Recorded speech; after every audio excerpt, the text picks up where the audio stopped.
계시면 다시 한번 고백합니다. 주님의 이름으로 사랑하고 축복합니다. 주님의 이름으로 사랑하고 축복합니다. 너무 많이 덥습니다. 무더위가 올해는 좀 빨리 찾아왔는데 아무튼 건강하시고 시원한 교회에서 또 주님이 주시는 뜨거운 사랑, 그 은혜를 받는 귀한 시간들이 다 되시기를 바랍니다. 자, 오늘 본문 이제 18절 이제 말씀에 보면요, 이제 이런 말씀이 있죠. 죄로부터 해방되어 의에게 종이 되었느니라라고 말씀을 하고 있습니다. 우리가 이제 죄 가운데 매어 살아가는 것이 아니라 죄에서 해방되어서 의의 종으로, 주님의 종으로 살아가야 한다. 이미 우리는 주님의 종이 되었다, 의의 종이 되었다라고 말씀하고 있습니다. 자, 그러면 여기서 죄에 대해서 우리가 한 번 더 생각해 봐야 되는데, 로마서에서 죄에 대한 이야기를 참 많이 합니다. 자, 죄가 뭐냐? 원어적인 의미도 여러 번 이미 말씀드렸기 때문에 아마 기억하실 터인데, 요즘에 스포츠 채널 들었더니 그 양궁 국가대표 선발전을 하는 것을 보게 되었습니다. 양궁 우리나라가 참 잘하죠. 그래서 우리나라에서 선발전하면 정말 세계 탑 순위를 가리는 그런 선발전인데, 양궁할 때 어떻게 합니까? 활을 쏘면 어디 가서 꽂혀야 돼요? 관역이 있잖아요. 빨갛고 노랗고 파란 이렇게 동글동글한 그런 색지 안에 30m, 50m 떨어진 곳에 날아가서 이게 딱 꽂혀야 되는 겁니다. 그래서 가장 중심에 맞추면 점수가 높겠죠. 근데 죄가 그런 겁니다. 하나님의 말씀이 있다면 이 관역에 꽂히는 것처럼 그 말씀이 곧대로 가는 것, 그 말씀에 순종하는 것이 우리가 정말 순종한다, 하나님의 말씀을 듣는다, 실천한다 하는 건데, 죄는 뭐냐? 그 올바른 목표에 가지 못하고 표적지에 도착하지 못하고 벗어나는 것, 관역에 빗나가는 것, 목표가 벗어나는 것, 이것이 바로 죄다. 하나님의 말씀을 그대로 따르지 않기 때문에 관역에 가지 아니하고 빗나가는 모든 것, 그것이 바로 죄다. 이것이 원어적인 뜻입니다. 그러니까 우리가 말씀을 붙잡고 우리의 삶의 모든 목표는 관역을 향해서, 하나님의 나라를 향해서 나아가는 것이 우리의 삶의 목표가 되어야 되는데, 죄는 뭐냐? 이 목표 설정부터가 잘못되어져 있는 겁니다. 여기에, 지금 여기 아크릴판이 정해졌는데 여기를 딱 맞춰야 되는데, 여기가 아니라 빗나가는 것. 제가 아크릴판 이 안에 숨어서 제 침방울이 나가면 안 되는데 다른 데로 튀어나가는 것처럼 다른 데로 목표 설정을 해놓고 있다는 겁니다. 근데 그것을 알지 못하는 거예요. 죄는 그렇게 만드는 겁니다. 내가 관역에 맞춰야 되는데 하나님의 말씀을 그대로 붙잡고 순종하면서 원하는 목표로 나아가야 하는데, 죄는 그렇게 만들지 않아요. 목표가 여기가 아니라 다른 곳에도 있다는 거야. 이렇게 살아도 괜찮아, 저렇게 살아도 괜찮아, 아무런 문제 없어. 죄가 우리를 그렇게 만들어서 관역에 맞지 않고 빗나가도록, 그래서 하나님의 말씀에 결국은 불순종하게 만드는 것이 죄다라는 겁니다. 자, 아담의 하와가 선악과를 따올 때 그들이 어떻게 범죄했습니까? 왜 그들이 선악과를 따먹었습니까? 뱀이 꼬셔서, 사단이 들어와서 뱀을 작용시켜서, 야, 이거 먹으면 네 눈이 밝아져서 하나님처럼 돼, 하나님처럼 돼. 그 말을 듣고 혹한 거죠. 관심도 있었는데, 먹음직도 하고 보암직도 하고 참 관심이 있었는데, 이런 뱀의 유혹, 눈이 밝아져서 하나님처럼 돼. 그래서 하나님의 말씀에 순종한 하나님 닮은 형상으로 살아가는 것에 만족하고 기뻐하고 마음껏 살아가면 되는데, 목표가 이제 잘못 바꿔진 겁니다. 그 뱀의 유혹을 듣고는 하나님처럼 될 수 있다 하는 그런 목표, 우리 피조물이 어떻게 하나님처럼 될 수 있겠습니까? 근데 목표 설정이 이제 잘못되어진 거죠. 조준이 잘못된 겁니다. 그래서 하나님처럼 되겠다 하는 그런 목표를 가지고 결국은 선악과를 먹게 되고 죄를 범하게 되었다라는 겁니다. 자, 결국 이런 게 죄입니다. 죄는 결국 우리 안에 들어오면 내가 바라보는 목표, 내가 나가야 할 방향들, 하나님의 말씀으로 붙잡고 순종하면서 하나님 나라를 향해서 나가야 되는데, 그렇지 아니하고 다른 곳에 목표를 두게 만드는 것, 그래서 관역에 맞추지 않고 하나님의 뜻대로 나아가지 않고 그저 우리 마음껏 살아가도록, 그래서 결국 사망에 갈 수 있도록 만드는 것, 이러한 것들이 바로 죄다라는 겁니다. 그러니까 죄가 우리 안에 들어오면 우리의 모든 것을, 우리의 모든 시선과 가치관도, 우리의 모든 생각들을 다 왜곡시키고 바꾸어 버린다라는 겁니다. 잘못된 목표를 설정해 놓고도 이것이 맞는 줄 알아요. 이게 죄악 가운데 거하는 길이고 멸망에 이르는 길인데도 죄가 들어오면 내 목표가 내 시선이 다른 곳을 향해 있기 때문에 죄인데 죄의 길을 가면서 죄인 줄 알지 못한다라는 겁니다. 그래서 그 목표를 향해서 열심히 수고하고 나가지만 결국은 실패하는 겁니다. 실패한 인생이 되고 결국 하나님께 버림받을 수밖에 없다라는 겁니다. 제가 군대에 있을 때 사격을 조금은 그래도 아주 잘한 건 아니지만 잘하는 편에 속했습니다. 총성은 그래도 많이 맞추고 그랬습니다. 근데 예비군 이제 제대하고서 예비군 훈련을 갔는데 학교 다닐 때 예비군 훈련을 갔는데 저희 부대에 있을 때는 M16이나 K2 소총을 이렇게 사용했어요. 아주 잘 맞습니다. 근데 예비군을 갔더니 칼빈 소총을 주는 겁니다. 처음 만져보는 거예요. 옛날 나무로 만들어진 것 같은 그런 소총을 줬어요. 아무튼 사격을 하는데 나름 좀 짧고 불편하지만 쐈어요. 나름대로 자신감을 가지고 쐈는데 나중에 표적지를 가서 확인하는데 내 표적지에 아무것도 안 맞은 거예요. 어떻게 이런 일이 있을까?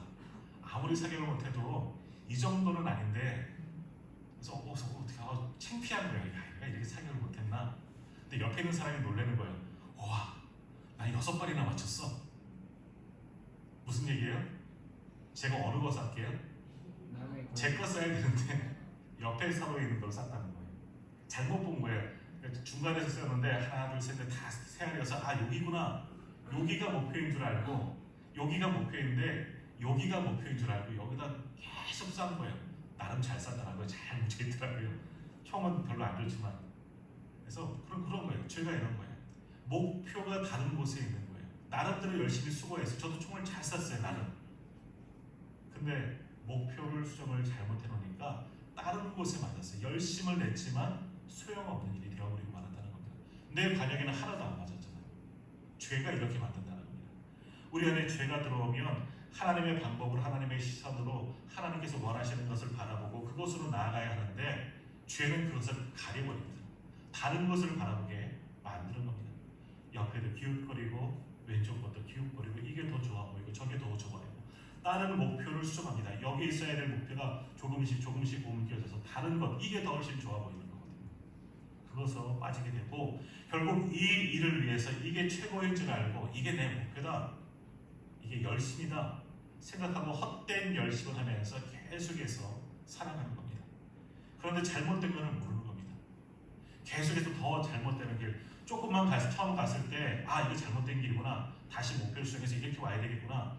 처음 시작했으면 금방 돌아올 수 있지만 나중에 지나가면요 돌아올 수가 없는 겁니다. 완전히 다른 곳으로 가버리기 때문에. 그러므로 죄는 결국 우리의 목표 수정을 완전히 그릇된 길로 하나님이 아닌 다른 것으로 가치관을 세우고 목표를 세우고 그것이 마치 하나님 나라이냐 그것을 더 추구하는 삶을 살게 만든다. 그래서 그것을 향하여서 열심을 품고 나아가게 만든다. 그런데 결국은 실패한 인생이 될 수밖에 없다. 죄가 우리에게 들어오면 이렇게 된다라는 겁니다. 그러므로 우리는 죄의 종으로 살아가면 안 되죠. 죄가 우리 안에 들어와서 왕노릇하도록 놔둬서는 안 된다는 겁니다. 그래서 그 죄가 내 삶을 지배해서 하나님을 향한 그런 목표가 아니라 다른 곳으로 가도록 우리를 내버려둬서는 안 된다. 결국 그런 자들은 하나님께 버림을 받고 영원한 사망에 이를 수밖에 없다 하는 것이 오늘 본문의 말씀이라는 겁니다.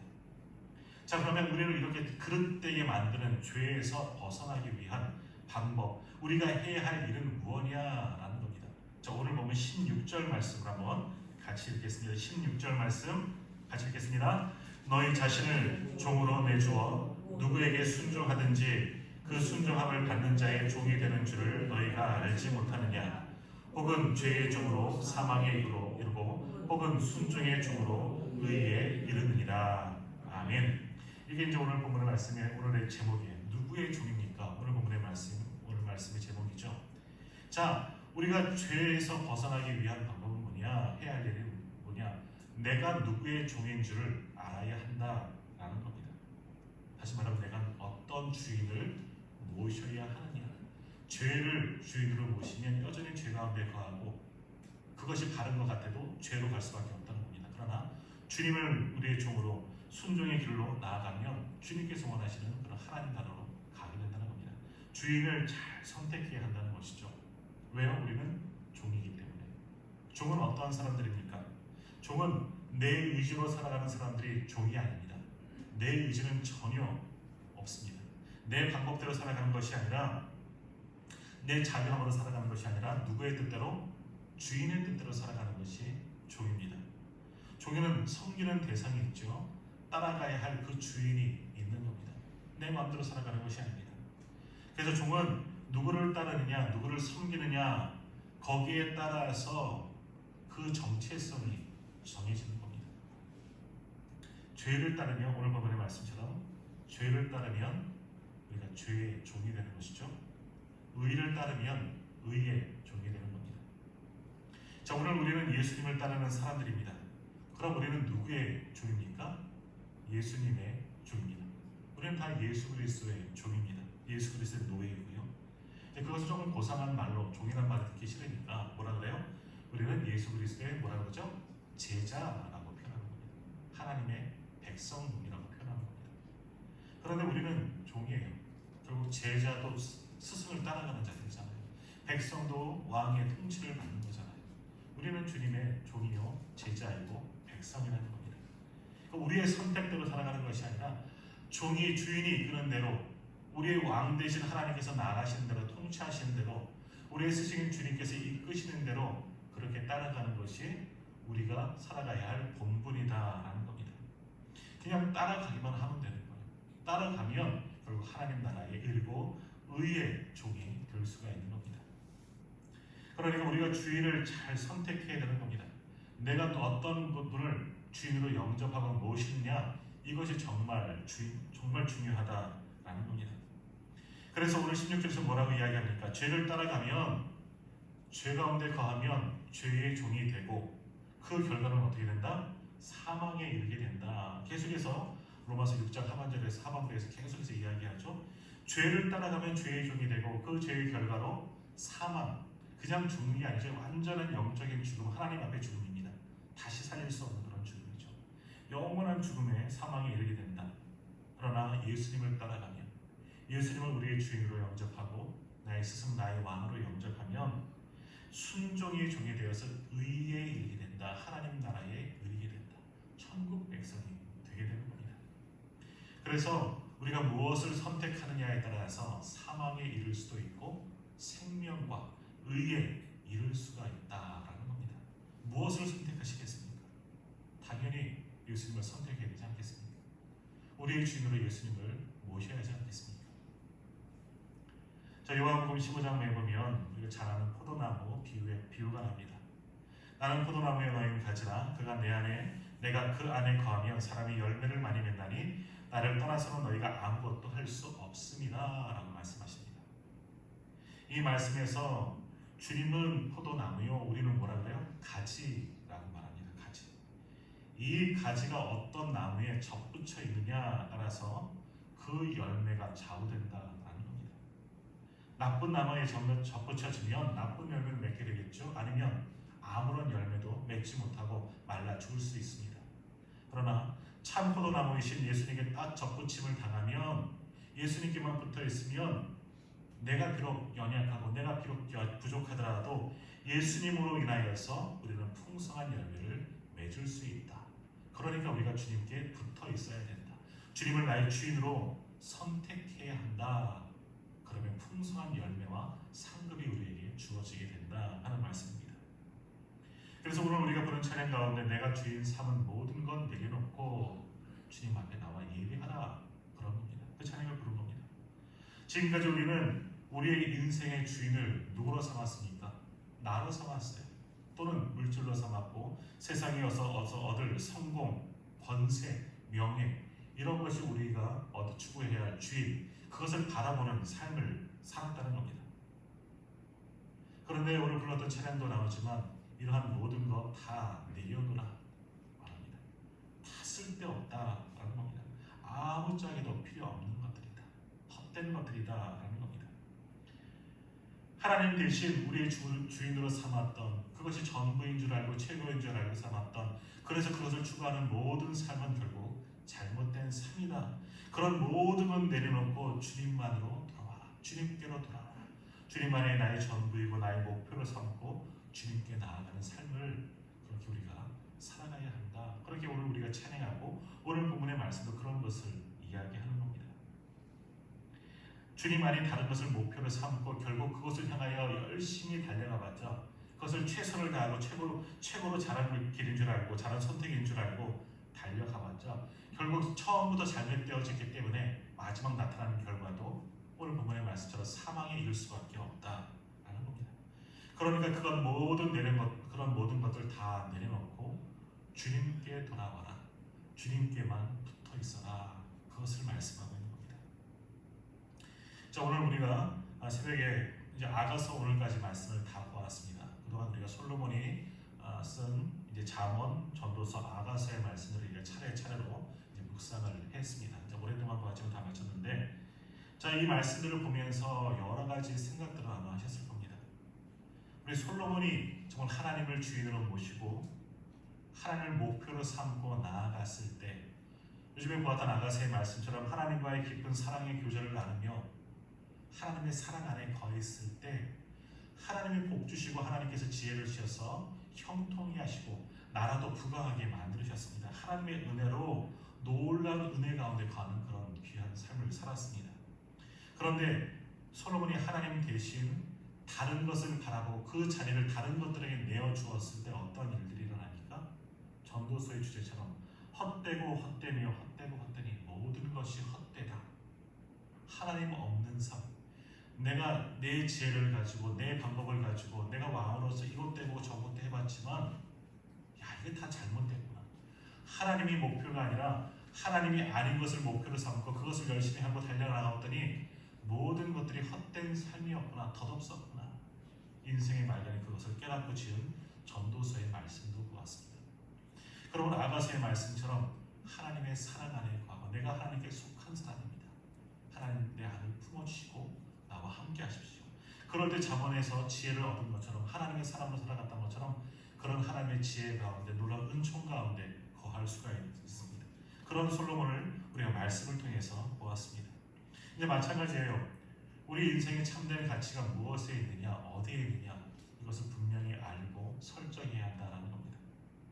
다시 말하면 오늘 말씀처럼 내 주인은 누구인지, 내가 어느 것을 목표로 삼고 내가 어느 주인을 따라가야 할지 우리가 분명한 선택을 해야 한다라는 겁니다. 그 선택은 결국 우리가 해야 하는 것이겠죠. 내가 지금까지 주인 삼았던 모든 것들, 세상적인 것들, 내 욕심을 위한 것들, 나를 위한 모든 것들 다 이제는 내려놓고 오직 우리 주 예수 그리스도만을 나의 주, 우리 모두의 구주로 다시 한번 영접하며 살아갈 수 있는 우리 성도님들 다 되시기를 간절히 축복합니다. 자, 그러면 우리가 이렇게 예수님을 나의 주인으로 삼으면 어떠한 일들이 일어나겠습니까? 어떠한 일들이 우리에게 펼쳐지게 되겠습니까? 일단 우리의 모든 삶이 다 바뀌게 됩니다. 물론 그 삶이 바뀌어지는 건 어제와까지 살아왔던, 지금까지 살아왔던 것이 예수님을 나의 주인으로 모시면 완전히 무언가 달라지느냐? 삶으로 보면, 세상적인 관점으로 보면 똑같겠죠. 하지만 그 중심되는 보는 관점과 가치관과 방향이 완전히 달라지게 됩니다. 다시 말하면 세상을 바라보는 모든 눈, 모든 시선, 나의 마음도 당연히 바뀌어지게 된다는 겁니다. 주님의 마음으로 세상을 보고 주님의 마음을 품고 세상 가운데 살아갈 수가 있는 겁니다. 지금까지는 나를 위해서 살아왔습니다. 그것을 이루기 위해서 내 목표를 정해놓고 내가 정말 바라고 추구하는 것들을 정해놓고 그것을 위해서 열심히 모든 내 힘과 정열과 시간을 다 바쳐 살아왔다면, 그래서 실제적으로 많은 것도 얻었다면, 그런데 한번 생각해 보십시오. 그런 것이 하나님 나라를 가는데 얼마나 도움이 되겠습니까? 나를 위해서 추구했던 것들, 나만을 위해서 쌓아 놓았던 것들, 그것이 하나님께 얼마나 유익한 것들이었습니까? 이것을 가지고 하나님 나라에 갈 수가 있겠습니까? 하나님 나라 가는데 도움이 될 만한 것들 다 이루며 사셨습니까? 아닙니다. 그런 것들 내가 보기에 많은 것을 추구한 것 같지만 하나님 나라에서는 아무런 도움도 되지 않는 겁니다. 하나님 나라에 갈 때 전혀 필요 없는 것들이죠. 누가복음 12장에 보면 주님의 비유 중에 어리석은 부자의 비유가 나옵니다. 한 부자가 있습니다. 큰 곡간이 있었는데 그 곡간을 헐고 더 큰 곡간을 지었습니다. 거기에 많은 것을 쌓아두려고 애쓰고 수고하고 결국 그 큰 곡간을 가득 채웁니다. 그리고 마치 세상을 다 가진 것처럼 크게 기뻐합니다. 그렇게 여러 해 쓸 물건들을 가득 쌓아두고 스스로 즐거워하고 스스로 수고한 자신을 위로하고 격려하고 즐기자, 평안히 쉬고 먹고 마시고 즐거워하자, 그렇게 스스로 만족하는 그 부자의 모습을 말씀합니다. 자, 그런데 그 부자에게 하나님이 말씀하시죠. 어리석은 자여, 오늘 밤에 내 영혼을 도로 찾으리니 그러면 내 준비한 것이 누구의 것이 되겠느냐. 한마디로 뭡니까? 그런 것 아무것도 중요한 건 아니다. 다 필요 없다. 네가 생각하고 중요한 것들, 다른 방향, 다른 목표에서 쌓아놓은 모든 것들 하나님 나라에서는 아무짝에도 다 쓸모없다. 마치 솔로몬의 고백처럼 헛되고 헛되니 모든 것이 헛된 일이다. 그것을 말씀하는 겁니다. 자, 그렇다고 우리가 이 말씀을 오해해서는 안 됩니다. 하나님께서 우리에게 아무것도 그럼 하지 말고 가만히 있어라, 그냥 죽을 때까지 가만히 있어라, 그것을 이야기하는 것은 아니죠. 우리에게 주어진 시간 속에서 내 삶의 터전에서 또 나의 생업 속에서 열심히 수고하고 노력하며 살아가야 합니다. 그러나 생각과 방향과 목표는 다릅니다. 하나님에 대한 열심을 가지고 하나님의 마음을 가지고 하나님의 나라를 위해서 수고하며 살아가는 겁니다. 일을 해도 하나님의 나라를 위해서, 주의 복음을 위해서 일을 하는 것이고, 내가 살아가는 모든 순간도 하나님 앞에 보시기에 정직하게 살아가야 하는 겁니다. 교회에서만 신앙으로 살아가는 것이 아니라 나의 삶의 터전에서도 말씀을 붙잡고 하나님 보시기에 합한 자로 살아가는 것, 그렇게 수고하며 살아가야 한다라는 것이죠. 나를 위해서 욕심을 내고 쌓아두는 것은 하나님 나라를 위해서, 하나님 나라 가는 데에도 아무짝에도 필요 없는 것들입니다. 덧없는 이 땅에 미련을 두지 말고 이제는 위의 것을 바라보면서 하나님 나라를 소망하면서 오늘도 하나님 보시기에 합당한 자로서 오직 말씀에 순종하면서 의의 종으로 살아가기 위해서 수고하며 나갈 수 있는 우리 모두가 다 되시길 바랍니다. 그것이야말로 진정 하나님을 주인으로 모시는 자의 삶인 줄 믿습니다. 오늘 예배드리는 또 제가 그리고 우리 성도님들이 정말 하나님을 나의 주님으로, 주인으로 모시고 주님의 백성답게 살아갈 수 있기를 간절히 소망합니다. 자, 그런데 너무 또 놀라운 것은 뭡니까? 세상 사람들이 보면 그 참 어리석고 미련한 방법이다, 미련한 생각이다 할 수 있습니다. 그런데 우리가 하나님을 바라보며 하나님을 나의 주인으로 섬기고 하나님께서 원하시는 일들로 그렇게 생각하며 살아갈 때 하나님께서 우리를 책임져 주신다는 겁니다. 물론 그 책임짐도 세상적인 기준의 책임짐과 돌보심은 아닙니다. 세상적인 기준으로 만족함도 아닐 수 있습니다. 그러나 하나님을 바라보며 하나님의 종으로 살아가는 모든 자들 하나님께서 함께 하시고 보호하시고 지키시고 은혜 가운데 거하도록 인도하여 주실 줄 믿습니다. 더욱이 그러한 우리를 하나님의 나라로 반드시 인도하여 주실 줄 믿습니다. 그러므로 오늘 우리는 죄의 종으로 다시 돌아가지 마십시오. 다시 예전 그 모습 그대로, 그것이 더 좋아 보였고 그것이 추억나고 더 기쁘고 즐거운 것 같지만 이제는 그렇게 살아갔던 것 다 내버려 두시고 하나님을 나의 주인으로, 오직 예수 그리스도를 쫓는 의의 종으로, 순종의 종으로, 거룩한 하나님의 종으로 살아갈 수 있기를 간절히 소망합니다. 그렇게 주님의 종이 되어서 하루하루 살아갈 때, 끝까지 믿음을 지키며 순종하며 나아갈 때 오늘 우리에게 영원히 썩지 않을 상급과 하나님 나라의 그 면류관을 오늘 위해서 우리 주님께서 준비해 놓으신 줄 믿습니다. 저 하나님 나라의 거룩한 정말 처소를 바로 우리를 위해서 이미 준비하신 줄 믿습니다. 그러므로 오늘 주님 말씀 붙잡고 다시는 죄의 종으로 살아가려고 돌아가지 마십시오. 출애굽한 이스라엘 백성들이 예전 노예 생활이 그리워하면서 그때를 추억하면서 그때는 이것이 좋았고 모두 먹고 참 좋았는데 노예로 살던 그 모습을 추억하며 기뻐했고 그것으로 돌아가길 원했던 마음도 있었는데 우리도 똑같이 그래서는 안 됩니다. 이제 다시금 죄의 종으로 돌아가는 것 다 끊어버리고 완전히 돌아서서 하나님 나라를 향하여서 우리의 주인 되신 예수님만 붙잡고 한 걸음 한 걸음 비록 험하고 고된 길이지만 믿음으로 그 길을 주님 가신 길을 쫓아나갈 수 있는 주님의 종들이 다 되시기를 주님의 이름으로 축복합니다.